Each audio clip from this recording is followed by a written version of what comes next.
अस्सलाम वालेकुम दोस्तों, मैं हूं इफ्तिखार अजीज़ और आप देख रहे हैं रेड चिली नेटवर्क। आइए आज की वीडियो की तरफ चलते हैं।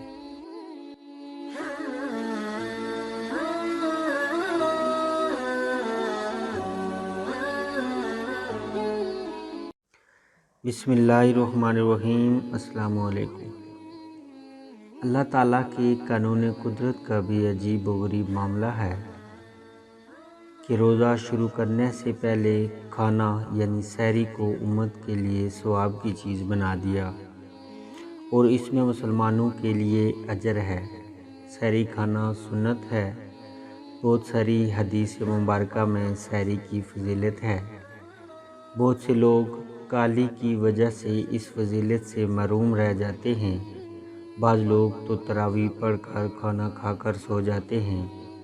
ऐसे लोग भी सहरी के सवाब से महरूम रहते हैं। सहरी इस खाने को कहते हैं जो सुबह सादिक से पहले खाया जाए।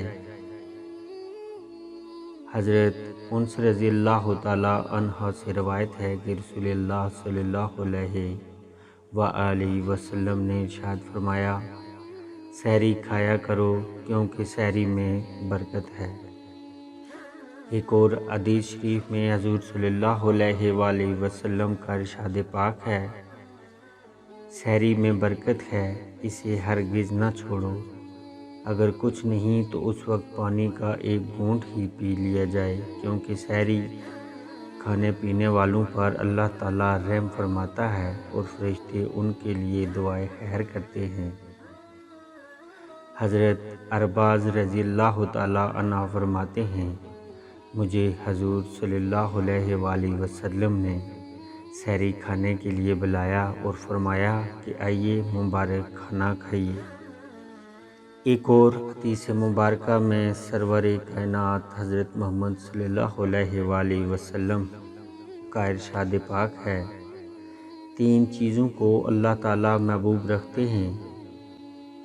नंबर 1 इफ्तारी में जल्दी करना, नंबर 2 सहरी देर से करना और नंबर 3 नमाज में हाथों को एक दूसरे के ऊपर रखना। रोज़ेदार को रात के आखिरी हिस्से में सुबह सादिक से पहले सहरी खाना मसनून है और बाइस बरकत और सवाब है। निसफ शब के बाद जब भी खाएं सहरी की सुन्नत अदा हो जाएगी, लेकिन सुबह सादिक से पहले खाना अफजल है। दोस्तों, ये चंद हदीस मुबारका थी जो सहरी के मतलब थी। इससे सहरी की फजीलत वाज़ेह होती है। अल्लाह ताला हम सब को रमज़ान मुबारक कुरान व हदीस के मुताबिक रखने की तौफीक अता फरमाए। अल्लाह ताला हम सब को रमज़ान शरीफ कुरान और हदीस के मुताबिक रखने की और इसका एहतराम करने की तौफीक अता फरमाए। आगे फिर किसी नए मौजू के साथ आपकी खिदमत में हाज़िर होऊंगा। अपना बहुत ख्याल रखिएगा। अल्लाह हाफ़िज़।